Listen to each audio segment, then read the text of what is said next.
DXP, Diecast Racing, all the way back from Scale Racing Channel.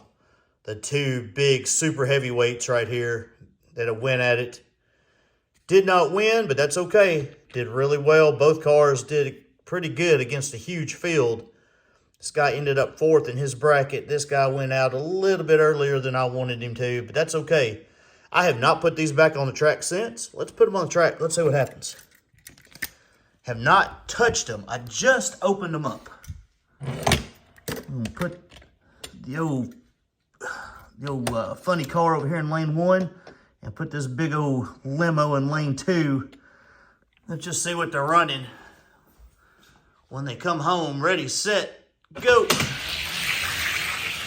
Pretty close. A 2175 and a 2180.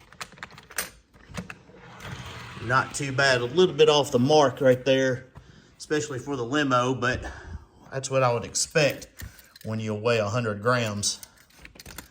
Swap them up here. See where we can see what happens when we run them in the other lanes. A little bit cold out here in the garage today. Causes the track to do a little bit of different things. Ready, set, go. Oh yeah. That limo went off 171 to a 191, so I got a little bit of variation right there. But that's the way it goes. Now I'm going to put him back where he belongs. This guy right here was my 7th fastest car. Let me put him right here. All this has got to get recalibrated. We'll talk about that here in a second. The limo, I don't really have a place for him, really. I'm going to sit him right up here just for the time being, over here in the corner. You can hang out right there, my friend. Also, Brandon was nice enough to send me 2 cars. He knows I love these things. This is the van. This is a Kenner right here, Fast 111. I had one of these. I modded it like in year 1 for a van race. Call it year 1. I think it might have been 2021. It's 2020 somewhere. And I undid it and I put some weight in it, and it did pretty well on a few tracks. But anyway, I got one to replace it now, stock. And real thankful that thing is in pristine condition too for a car was good grief. It's 40 years old, if not more. So I like these things. It's got decent weight to it. It's probably in the 40s, but we'll test him out here in a little bit. In fact, we'll run him here in a second. Second one is this guy right here. Now, I do not remember what the name of this casting is. This is the same thing. Kenner Fast 111. Beautiful condition. Kind of a muddy, I'd call that like a muddy red, burnt orange type look, you know, sienna maybe, I don't know. This particular car right here, all right, this truck, when I was young, I would have loved this. I was looking for these big trucks. I never found any when I was looking when I was younger, you know, 10, 11 years old. I looked for these things and never found one. And I've seen them race on a couple channels. They're decently fast. They're pretty heavy too. He's in the 50 to 60 range. I love this car. I really do. And it's got Texas on the back. It is in great shape. I don't know how it runs. I'm assuming it runs great because Brandon, I don't know if this was from his personal collection or if he found this somewhere along the line, but he was nice enough to send it my way. I love it. I've always loved the big rigs. So this is something, thank you so much, Brandon.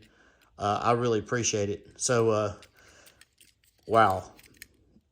Hard to think these 40-year-old castings look this good, but I really appreciate it. I've got one up here, right here. It is unpunched from the rigs. I just don't have the heart to open it. I've kind of got it around so it won't fall, but I don't know. I just love that thing. And Anyway, let's put these on the track. Now, I have not done anything to these cars. I will later. Let's just put them on here and just see what they do for now. See how fast or slow they are. And like I said, that big semi he's got at least 10 grams, if not more, on that van. Ready, set, go. A little bit of extra friction, 2191 and a 2195. I mean, right now with nothing that I have done to them, they're already running sub 2 times, which is incredible. Incredible. So I really like these cars. They're hard to find in this kind of condition. I mean, I guess you have to get them in packages off of a steel bay in order to get some, unless you find a collector or somebody who's got a few. I've got several, but I love them, especially that rig. Ready, set, go. Look at that. Man, they run so smooth. A 188 to 2200. Gosh, that's fast. And that's 6 wheels, folks. 6 wheels. Now, these cars do have the speed ring right in the middle. But man, what a beautiful, beautiful job they did on this truck way back when. Thank you so much, Brandon. I really appreciate it. Now, we got some other things we need to talk about here, too. Let's talk a little bit about this track. This track right here, I am debating on taking this up. I don't know. I haven't decided yet. This is really lightweight. It's thin material. See, it's not very thick.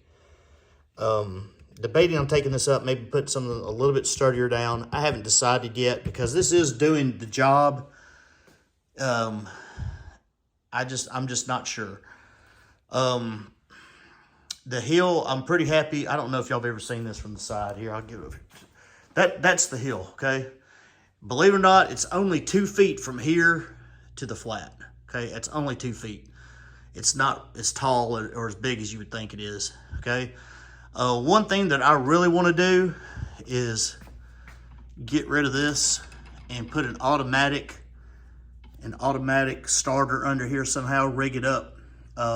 I haven't decided exactly how I'm going to do it because if you can see underneath there, there's just a lot going on.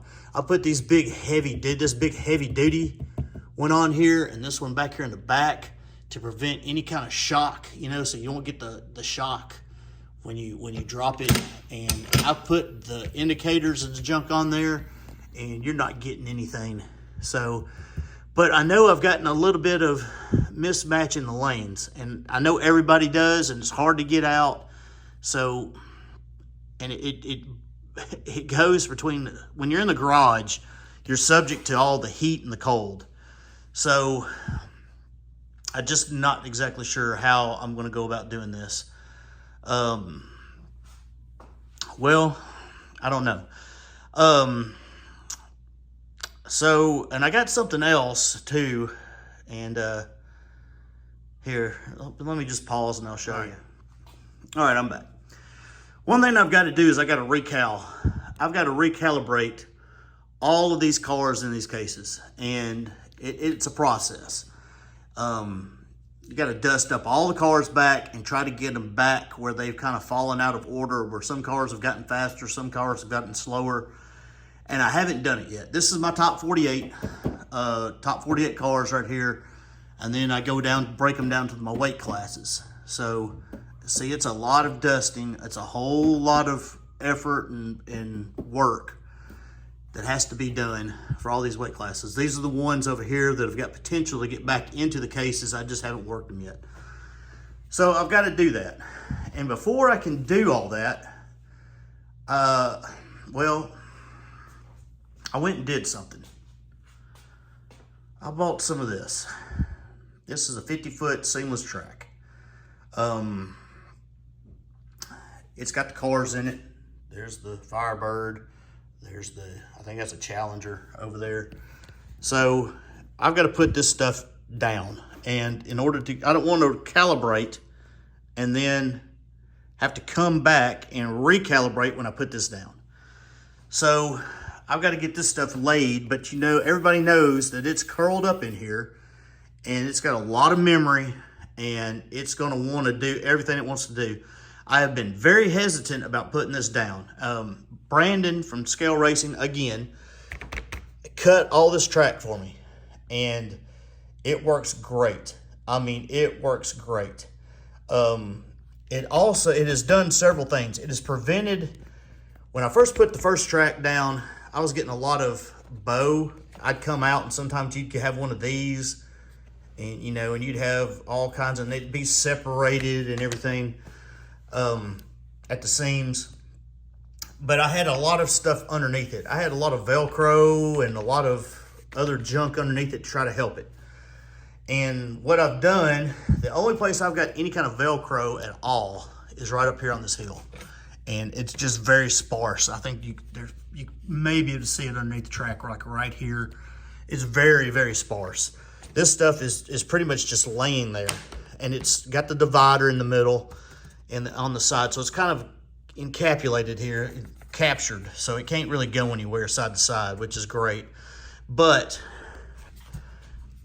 even though I clean this thing, and I clean it pretty regularly before I race it now, you see this, you kind of get some stuff in there, in the seams right there. And the only way to clean that is to take up every bit of track, okay, and clean these edges. And that's even more time. And everybody knows, in today's microwave society, time is the key. It's being able to do what you want to do. Every time I come out here to race, I have to move this boat, which has become a shelf.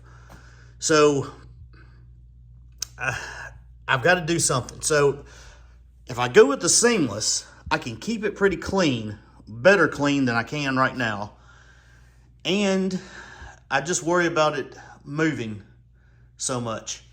But I'm going to do it anyway, because everybody I have talked to, I have not talked to one single person, not one that I've talked to, that has said, don't do the seamless. Everybody has said, go seamless, do it. You'll trust me, over time, it'll settle down, it'll be okay. So I can't do a recalibration before I lay this down. So that's what I'm going to have to do. So my ranks are going to be a little bit skewed, because I think they're skewed right now, because being out here in the garage, these cars are subject to the heat and the cold factor a little bit more so. Even though it's insulated, I just can't do what I want to do. If I can get me an automatic release up here and do it by AC, not battery, and somehow get that rigged up, then what I can do is I can use my timer system more so than by beats. I can go by just time. Right now, I don't feel comfortable with it. That's why I go with the beats. Plus, I think the beats show something a little bit. The fastest car wins. I mean, let's just face it. The fastest car wins, even though the races may be a little bit different. So anyway, I want to get this down. I want to do some more videos. I got more stuff to run, but I want to get this down and get this going. And it may take a little bit to get that down. So, because I know I'm going to have to get that memory out. So this actual track may not come up here for a while, but I don't feel like I can spend all the time to calibrate and then put the track down and then have to recalibrate. So before I just calibrate, I'm going to put that down. So anyway, that's where I stand. And y'all may not even care, but this is what's going through my head. So this is what I'm doing. This is what DXP is doing. I want to host some more races. I got a couple ideas for some races. Some guys may ask me to do some on a circuit or something sometime this year, and I can find time to do that. I want to do that, but this is the main thing, and this is a pristine. This thing never saw the shelf, by the way. You can see this. It's still got the shine on it. It never was on the shelf. A guy who worked at Kmart found out when these were coming out, and he bought 3 of them. And this is the last one. So it's never been opened. It's sealed. It's beautiful. Beautiful, beautiful, beautiful. But we're going to open it anyway. I mean, I think this stuff came out in like 2004 or something like that. So we got to get in here and see what we can do. So anyway, that's where I'm at. Just to let you know, we're still going to race. We're still going to put out some videos, but we're probably not going to calibrate quite yet. My luck, I'll have everything down and ready to go, and it'll be -10 out here in the garage when I get ready to calibrate. But anyway, I've done a little bit more decoration up here. Nobody really cares. I mean, it's just my garage, just a bunch of goofy castings I put up. But anyway, here we go.